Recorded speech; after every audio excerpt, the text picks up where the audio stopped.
자녀 입시 비리와 청와대 감찰 무마 혐의로 재판에 넘겨진 조국 전 법무부 장관이 3년 넘게 이어진 재판 끝에 1심에서 징역 2년의 실형을 선고받았습니다. 관련 내용과 오늘 정치권 이슈들까지 서정욱, 이승훈 변호사와 함께 자세히 알아보겠습니다. 어서 오십시오. 안녕하세요. 네, 말씀드린 대로 법원이 조국 전 법무부 장관에게 징역 2년을 선고했습니다. 서 변호사님, 재판부가 밝힌 양형 이유부터 좀 설명해 주신다면요. 결국은 이제 그 실형 2년인데요. 실형을 이제 부과한 것은 상당히 중형입니다. 네. 그 양형 이유는 뭐냐면 피고인이 대학 교수의 지위에 있으면서 수년 동안 반복해서 범행의 재질이 불량하고 그리고 이제 입시 제도의 공정성에 대한 사회적 신뢰를 심각하게 훼손했다. 이게 바로 양형 사유입니다. 네. 뭐 본인은 이제 그 서울대 로스쿨 옛날에 법대 교수 아닙니까? 오히려 이제 법대 교수로서 자녀들의 입시 비리 있잖아요. 수년 동안 여러 건에게 반복했다. 이 점이 상당히 불량하다는 거고요. 그리고 이제 우리나라에서 입시제도의 공정성 이게 얼마나 중요한 가치입니까? 그걸 이게 심각하게 훼손했다. 그래서 이제 그 2년의 실형을 선고했고 다만 이제 그 증거인멸이나 도주 우려가 없기 때문에 구속만 안 한 거죠. 네. 1심 재판부는 조 전 장관의 이 아들과 딸의 입시 비리 대부분을 유죄로 인정을 한 거죠. 네, 방금 말씀하신 대로 대학 교수잖아요. 특히 더 입시 비리를 저질러서는 안 되는데 그것에 대해서 입시 비리를 저질렀기 때문에 그게 더 엄중히 처벌되어야 된다 이런 말씀을 한 거고요, 판사께서. 또한 우리가 일반적으로 보면 그런 얘기들 많잖아요. 뭐 허위 스펙들, 예를 들어서 2주간 인턴 확인서 끊는다. 뭐 학교를 위해서 해주면 뭐 사람들 많이 이렇게 해주고 이런 것들이 관행처럼 되어 왔었거든요. 근데 조국 전 장관의 사건을 계기로 이게 불법임이 확실히 인정됐기 때문에 앞으로는 이게 뭐 지인이라든가 친분을 이유로 쉽게 해줬던 것들이 불법적으로 처벌될 수 있음을 간과해서는 안 될 것 같고요. 또한 딸 자소서 초안도 조국 전 장관이 직접 작성한 것으로 봐서 입시 비리에 대해서 유죄 판결을 선고했습니다. 네. 재판부가 또 유재수 전 부산시 경제부시장에 대한 청와대 특별감찰반의 감찰을 무마한 혐의도 유죄로 판단을 했네요. 그렇죠. 이 부분은 이제 그 두 개가 사건이 병합이 됐었어요. 네. 입시 비리하고 감찰 무마가. 근데 그 직권 남용 혐의거든요. 그 점에서 이제 그 법원에서는 일단 이제 조국 장관 혐의를 인정했고, 네. 그리고 이제 그때 실형했던 그 백운우 있잖아요. 네. 이분도 실형이 나왔습니다. 이 상당히 중죄로 본 거죠.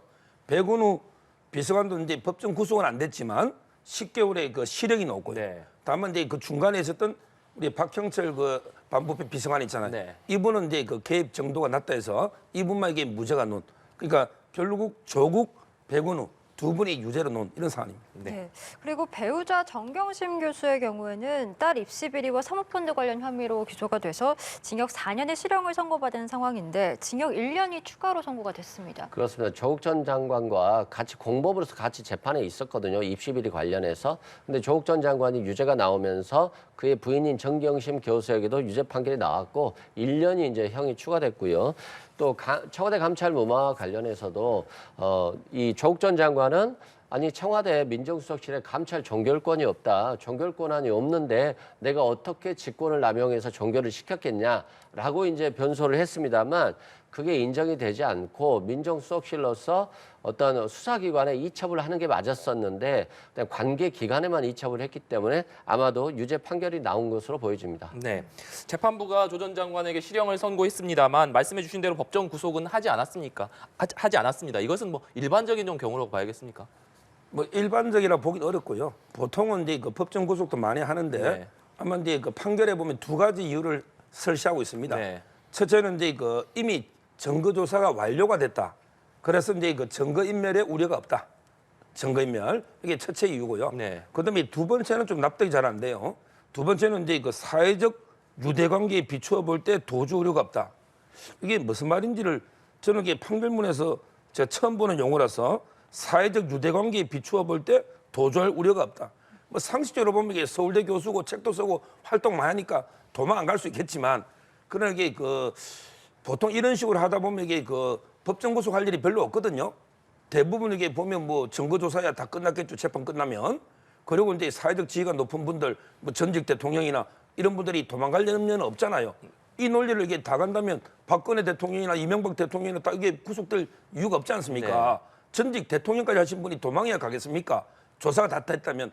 따라서 이 부분은 뭐 저는 상당히 좀 이례적이다. 법정 구속을 안 한 거는 이렇게 평가합니다. 네, 1심 선고가 지금 나오기까지 3년의 시간이 걸렸습니다. 그동안 참 많은 논란과 갈등들이 있었고 민주당에서 검찰 개혁을 밀어붙이는 계기가 되기도 했고요. 서초동, 광화문 이렇게 나눠가지고 진보와 보수 진영의 갈등이 극심해지기도 했었습니다. 그동안의 상황들 좀 어떻게 보십니까? 그래요. 뭐 조국 전 장관이 검찰 개혁을 외치면서 법무장관에 임명되니까 검찰에서는 자신들의 수사권이 많이 뺏기겠다, 경찰에게 뺏기겠다 이런 것들 때문에 굉장한 갈등이 많이 있었고 그래서 실은 법무장관이 사정의 표적이 되지 않았습니까? 그래서 굉장한 수사, 압수수색 이렇게 조리돌림이라고 할 수 있을 정도로 수사를 했습니다만 결과적으로 유죄 판결을 받았기 때문에 결국에는 진보 진영에 조국 전 장관이 굉장히 부담을 줬다. 그리고 자신도 항소에 대해서도 1심 판결을 겸허히 받아들이고 그냥 항소를 하겠다라고 하는 것이니까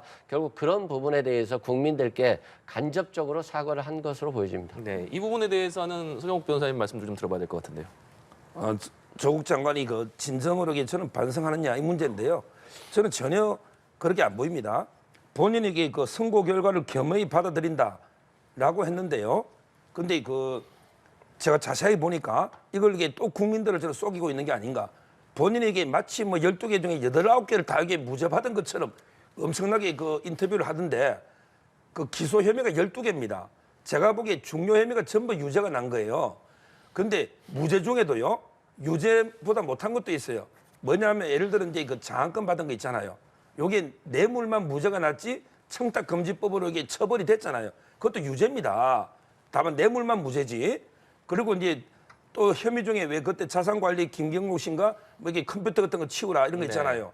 이런 거는 이게 본인이 공동정범, 본인이 범행일 때는 교사가 원래 안 되는 거죠. 이거는 이게 오히려 이게 공동정범이기 때문에 법리적으로 교사가 안 된 거지 이게 죄가 없어가지고 교사가 안 된 게 아니란 말이에요. 따라서 이런 부분 무죄들은 의미가 없는 거고요. 결국 제가 보기에 하나 정도 무죄 의미 있는 게 바로 이제 공직자윤리법 있잖아요. 재산 허위 신고한 거, 공직자윤리법. 요게 무죄 난 거는 이제 검찰도 항소에 다투겠지만 이거 하나 정도가 실질적 무죄고 나머지는 이게 대다수 유죄다. 저는 이렇게 봅니다. 네. 네. 일단 조국 전 장관이 항소의 뜻을 밝혔기 때문에 대법원까지 갈 가능성이 높다 이렇게 봐야 되지 않겠습니까? 무조건 가죠. 이런 사건은 이제 조국 장관도 가지만 검찰도 갑니다. 네. 일부 무죄에 대해서 검찰도 안 다툴 수가 없는 거죠. 대법원까지 이렇게 무조건 가는데 여기서 중요한 게요. 너무 이게 저는 지체된 정의는 정의가 아닙니다. 따라서 이제 지금 1심이 3년 2개월 걸리는데 이게 말이 됩니까? 저는 항소심이나 대법원은 4개월 안에 원칙적으로 판결이 나야 된다 봅니다. 네, 최종 선고 좀 언제쯤 나오리라고 예상하십니까? 아마도 한 2년 정도 이상은 걸릴 것 같고요. 다만 이제 지금 일부가 유죄가 나왔습니다만 항소심에서 번복 가능성은 충분히 있다고 보여져요. 그래서 조국 전 장관은 열심히 무죄 주장을 할 것으로 보여지고요. 실제 청와대 감찰 무마 사건에 있어서도 법리적으로 감찰 종결권이 있냐 없냐에 따라서는 결과가 바뀌어질 수 있고요.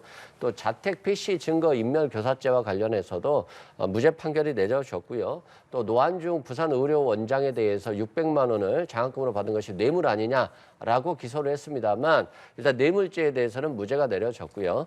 또한 몇 가지 더 공직자윤리법이라든가 사무소 위조 행사죄 부분에 있어서도 일부 무죄가 내려졌기 때문에 아직 판결문이 구체적으로 나오지 않아서 이것에 대한 평론이 쉽지는 않습니다만 상당 부분 무죄가 나왔다는 거 말씀드립니다. 네, 지금까지 조국 전 장관의 1심 결과와 관련된 얘기 나눠봤고요. 주제를 바꿔서 국민의힘 전당대회 이야기 해보도록 하겠습니다. 안철수 의원의 지지율이 높아지면서 친윤계의 견제가 본격적으로 시작된 모습입니다. 친윤 핵심 이철규 의원과 안철수 의원 발언 듣고 대담 이어가도록 하겠습니다. 우리 경선판에 끌어들여서는 안 될 대통령님의 이 의중까지 자신에게 있다 이렇게 하면서 당심을 이렇게 유도하는 것은 바람직하지 않다. 그러한 모습만으로 안 후보가 대통령과 이 호흡을 맞춰서 잘 소통하면서 당을 수 있다라고 이렇게 잘못 생각하실 수 있기 때문에 말씀을 드리게 된 겁니다. 안 대통령을 중심으로 하는 정파가 선거에서 승리를 했느냐 하면 그렇지 않습니다. 전당대회가 이런 식으로 가면 안 됩니다. 우리는 모두 팀 윤석열, 팀 국민의힘 소속입니다. 윤심팔이 경쟁이 아니라 윤석열 대통령께 힘이 되는 윤심 보태기 경쟁을 해야 합니다. 저는 정정당당하게 페어플레이할 준비가 되어 있습니다. 총선 승리와 윤석열 정부 성공을 위해서 모든 것을 던질 각오가 되어 있습니다. 안철수 의원이 윤한연대 이런 얘기를 하기도 했습니다. 윤석열 대통령과 안철수가 연대 뭐 이런 얘기를 하면서 윤석열 대통령과 호흡이 굉장히 잘 맞는다 이런 얘기를 했는데 친윤계 이철규 의원은 이것이 사실이 아니다. 실상은 다르다는 것을 알리고 싶었다. 이렇게 비판을 하고 있습니다. 특히 이철규 의원뿐만 아니라 뭐 장제원 의원이라든가 김정재 의원, 박수영 의원, 이른바 친윤계로 꼽히는 의원들이 안철수 의원이 김기현 의원을 좀 역전했다라는 여론조사가 나온 이유, 그리고 전당대회 후보 등록이 시작된 첫날 이 안철수 의원에 대한 어떤 비판의 공세를 상당히 높이고 있는 모습이거든요. 이 배경은 어떻게 봐야겠습니까? 이거는 이제 저는 소위 윤핵관이라는 의원들 있잖아요. 네. 아주 이게 잘못된 행태로 봅니다. 제가 이제 그 전당대회에서 세 가지는 꼭 하면 안 된다. 저는 일관되게 강조하고 있는데요. 첫째가 이제 그 윤심팔이 하면 안 됩니다. 전부 이게 다 윤심이에요. 윤심은 무심이라니까요. 다 이게 다 한 당 아닙니까? 윤심팔이 안 되고. 그다음에 두 번째 상호 인신 공격하면 안 돼요. 비방. 상호 인신 공격. 네. 두 번째. 그다음에 세 번째가 현역 의원들의 그 캠프 참여 안 됩니다. 현역 의원들에게 캠프에 참여해서 하면 이게 나중에 후유증이 커요. 그런데 문제는 이철규 의원 인터뷰 보세요. 절대 하면 안 되는 세 가지를 동시에 다 하고 있습니다. 다 하고 있어요. 진짜 윤심이 김기현이다. 이게 안철수는 가짜 윤심이다. 이런 식으로 이게 윤심 공격도 잘못된 거고요. 누가 이게 본인 보고 윤심이 뭔지 감별해달라 했습니까? 본인이 윤심 어떻게 알아요? 본인이 윤심 감별사입니까? 아니잖아요. 따라서 이게 진짜 가짜 운운하는 자체가 잘못된 거고요. 그다음에 두 번째 상호 인신 공개하면 안 된다는데 안철수 위원장이 뭐 인수위 때 가출을 했나니 또는 이게 뭐 장관 총리를 거절했다니 이런 이게 인사 비사를 폭로하면 됩니까? 이거야말로 이게 대통령한테 엄청나게 부담을 주는 잘못된 행위입니다. 인신 공격. 그다음에 세 번째 현역 의원들이 중립을 지켜야지 어떻게 캠프에 특정 편을 듭니까? 그건 이게 우리 그 선관위에서도 이게 단속하겠다 했거든요. 선거. 따라서 저는 이런 식으로 이렇게 자꾸 윤핵관들이 소위 자꾸 얼마 전에는 나경원 의원, 이번에 이게 안철수 의원 이렇게 계속 좌표를 찍어서 공격하니까 오히려 이게 저는 민심이 좀 이게 반발 기류가 더 심한 게 아닌가. 최근의 여론을 보면 이렇게 봅니다. 이런 가운데서 대통령실에서 그 안철수 의원 캠프 선거대책위원장이죠. 김영우 전 의원을 대통령 직속 국민통합위원회 의원직에서 해촉을 했습니다. 대통령실에서 밝힌 이유는 공직자가 중립 부분을 지키지 않았다 이렇게 밝혔는데 이 상황은 좀 어떻게 보고 계신지요? 뭐 김영우 의원 같은 경우는 비상근이에요. 그래서 뭐 특별히 공직자라고 보기는 어려운데 이걸 굳이 해촉까지 한 걸 보면 나경원 전 의원에 대한 것과 똑같은 것 같아요. 사표 냈더니 해임 처리를 했잖아요. 그건 뭐냐면 굉장히 경고성 멘트를 보내는 것이고 안철수 후보가 대통령실이 원하는 후보가 아니다. 이걸 메시지를 보내고 있다고 보고요. 또 대통령실이 지금 상당히 지지율에 대해서 경계를 하는 것 같고 당심과 민심이 합쳐질까 봐 좀 우려를 하는 것 같습니다. 그렇지만 이런 식으로 안철수 대표를 비윤의 주자로 몰아가고 또 나경원 전 의원에 대해서도 비윤 반윤으로 몰아가고 유승민 전 의원에 대해서도 비윤 반윤으로 몰아가면서 결과적으로는 경쟁 구도에서 탈락시키는 거잖아요. 이건 정당 민주주의를 봤을 때는 굉장히 잘못됐고 권위주의 정부화 되는 거거든요. 당대표 후보를 출마하지 못하게 압박을 하는 경우는 실은 과거 정당사에서 그렇게 많지 않았어요. 그런 측면에서 저는 전당대회가 좀 잘못된 길을 가고 있고 대통령이 이런 전당대회에 관여하는 것은 공직선거법 위반이 됩니다. 뭐 물론 증거가 없으면 처분은 안 되겠습니다만 사실상 굉장히 관여를 많이 하고 있기 때문에 저는 대통령실의 이러한 행동들이 결국에는 민심과 이반되는 현상으로 나타날 수 있다라고 말씀드립니다. 네. 김장연대, 그러니까 김기현 의원, 장제원 의원이 김장연대로 불리는데 여기 한 축인 장제원 의원이 뭐 사무총장설 차기 지도부에서 사무총장이 내정됐다 뭐 이런 여러 가지 얘기들이 음해라고 주장을 하면서 안철수 의원을 강하게 비판하지 않았습니까? 그러면서 차기 지도부에서 어떠한 당직도 맡지 않겠다라고 선언을 했고 또 계속해서 자신의 어떤 메시지를 올리던 페이스북 계정도 닫았거든요. 이건 어떤 의미라고 좀 봐야겠습니까? 결국은 이제 본인이 개입할수록 이게 오히려 불리하게 역풍이 더 부니까 아마 이제 그 자중하겠다 이런 이제 의미로 보이는데 문제는 이게 말이 아니고 실천입니다. 실천. 본인이 대통령 선거 이후에 계속 백의종군 하겠다. 나 이게 부산으로 내려가겠다. 이렇게 몇 번 제가 기억이 납니다. 그런데 어떻게 했습니까? 실천했습니까? 이번에도 이게 나경원 의원에게 공격에 선봉장을 서가지고 이렇게 주도했지 않습니까? 저는 이번에도 이게 뭐 당직을 안 맡겠다.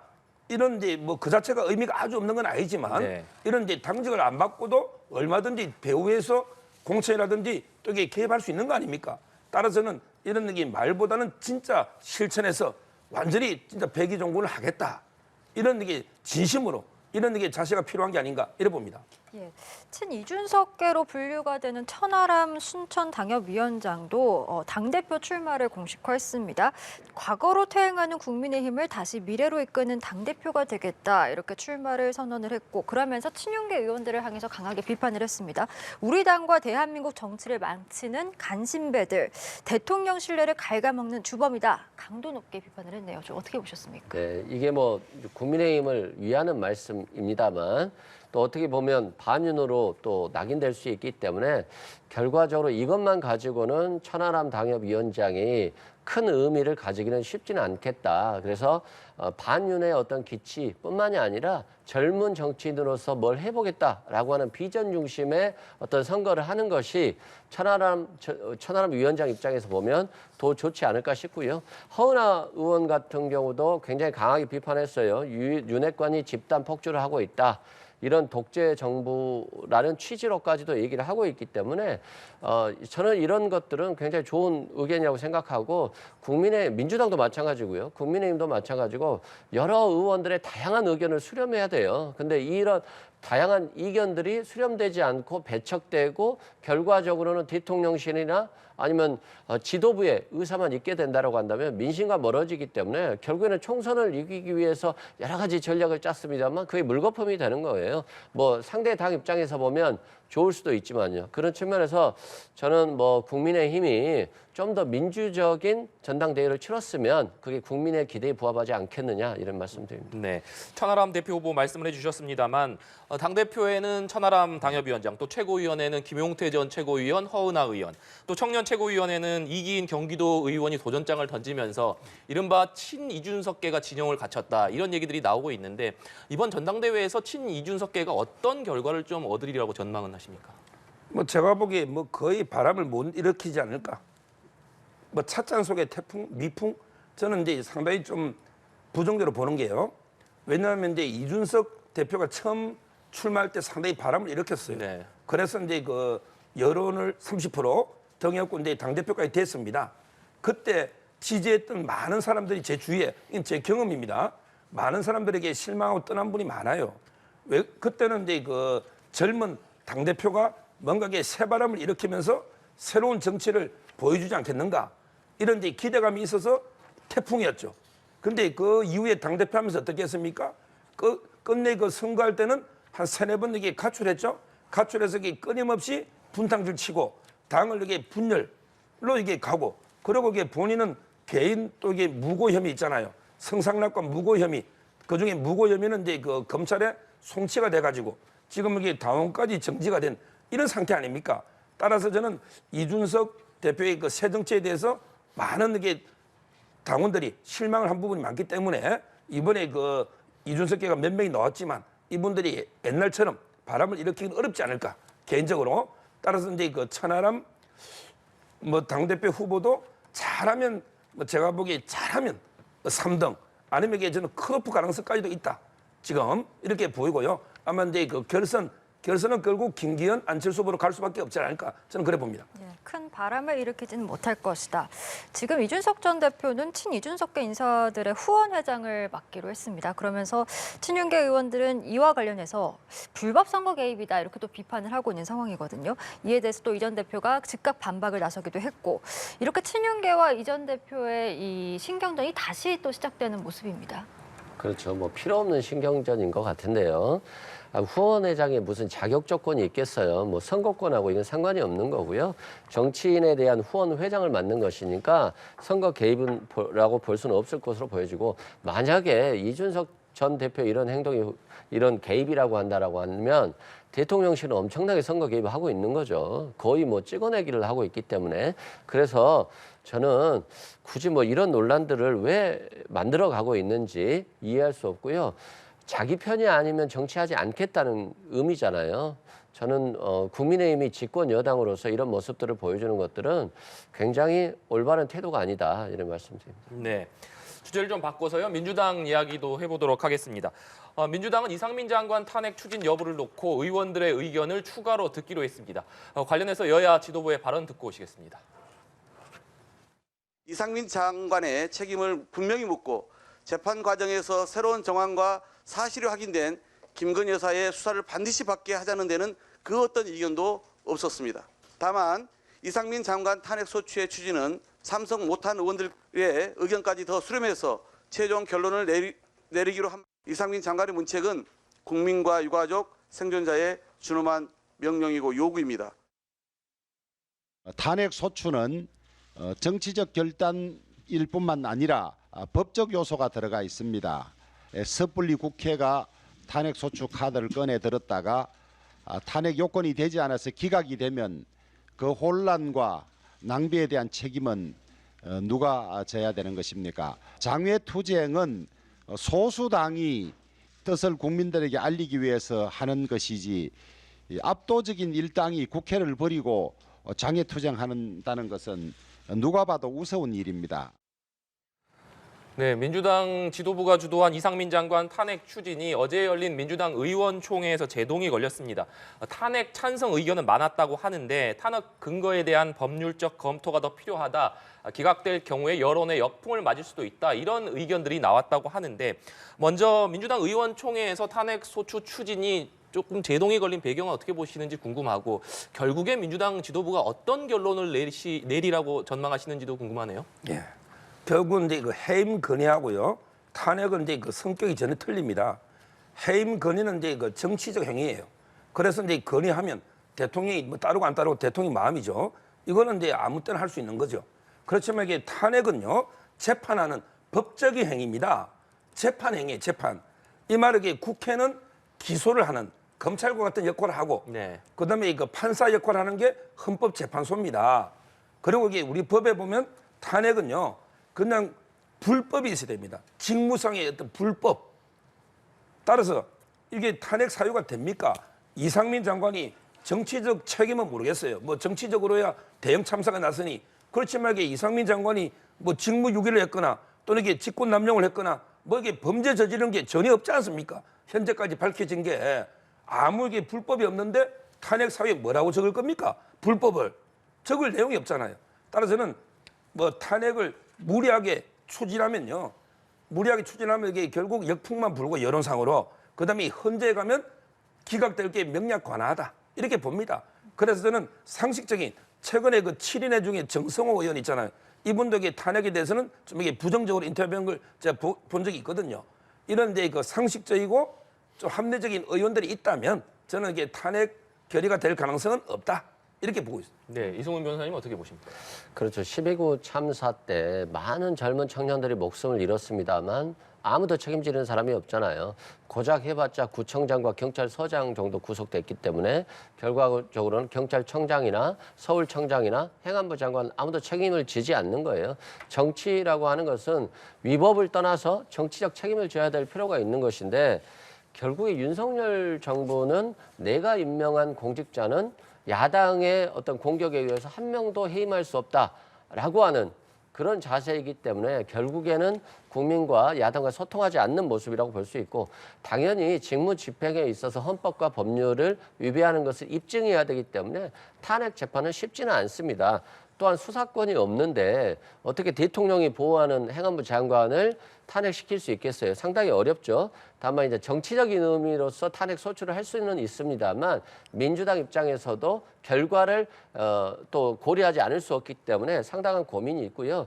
앞으로 이런 무능에 대해서도 어떻게 좀 처분할 수 있어야 될 것 같아요. 몇 시간 동안 112로 119를 살려달라고 사정하는 국민들이 있는데 결국에는 살려내지 못하는 분들이 굉장히 무능한 건데 무능하다는 이유만으로 탄핵 재판도 받지 않고 또 경질도 되지 않으니까 결국엔 이 정부가 국민의 생명과 안전을 굉장히 중요시하는 정부라고 하면서 행동은 정반대의 행동을 하고 있다라고 보면 될 것 같습니다. 네, 이런 가운데서 민주당은 내일 윤석열 정부와 검찰을 규탄하는 대국민 보고대회를 엽니다. 사실상의 장외투쟁에 나섰다 이런 해석들이 나오고 있는데 당 지도부에선 지금 의원들에게 참여를 독려하고 있는 것으로 전해지고 있습니다. 하지만 비명계뿐만 아니라 지금 친명계 내부에서도 장외투쟁이 좀 적절하느냐라는 이야기들이 나오고는 있는 것 같습니다. 상황들 좀 어떻게 보고 계십니까? 제가 이제 그 87년 이후에 그 장애투쟁을 수많이 봤는데 이번에 장애투쟁을 이게 두 가지 점에서 저는 처음 봅니다.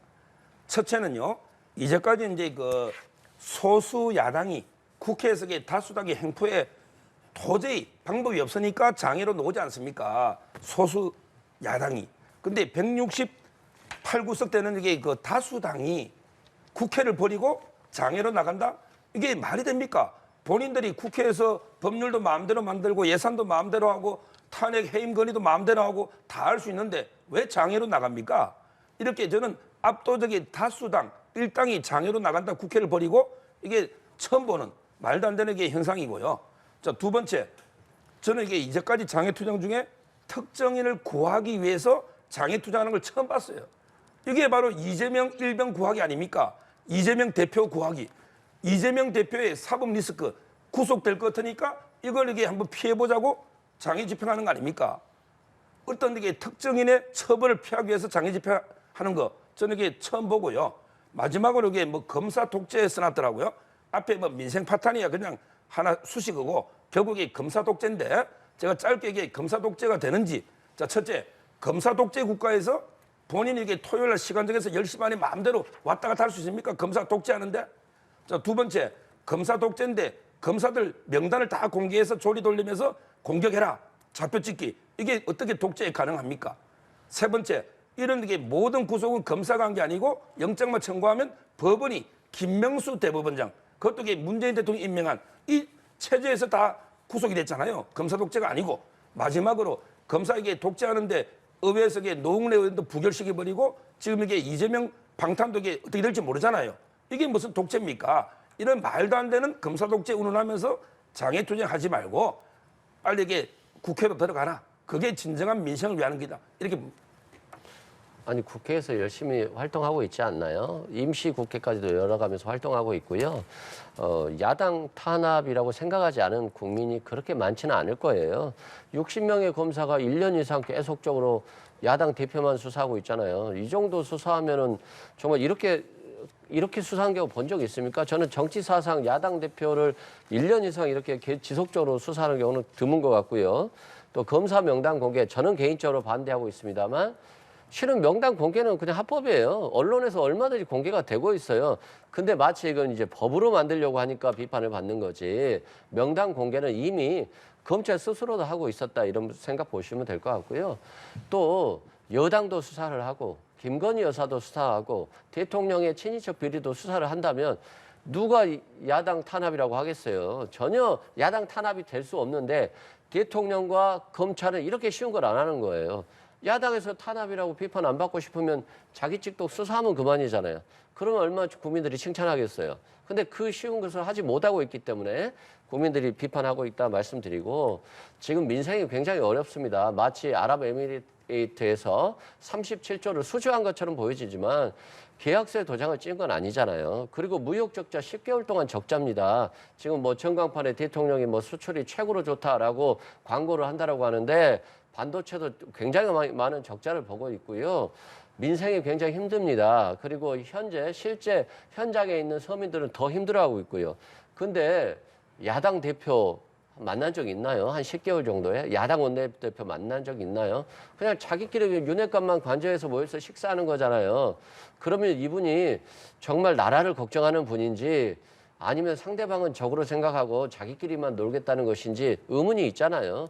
그것에 대해서 대통령이 협치를 통해서 민생은 민생대로 하고 수사는 수사대로 구별할 줄 알아야지 구별을 못하고 그냥 적으로만 생각하다 보니까 지금 이런 거고 수사를 통해서 세상을 바꿔보는 것들이 쉽지는 않을 것이다. 이건 굉장히 부적절한 방법이라고 보여집니다.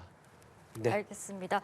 저희 오늘 두 분 말씀은 여기까지 듣도록 하겠습니다. 지금까지 서정욱, 이승훈 변호사와 함께했습니다. 말씀 고맙습니다. 감사합니다.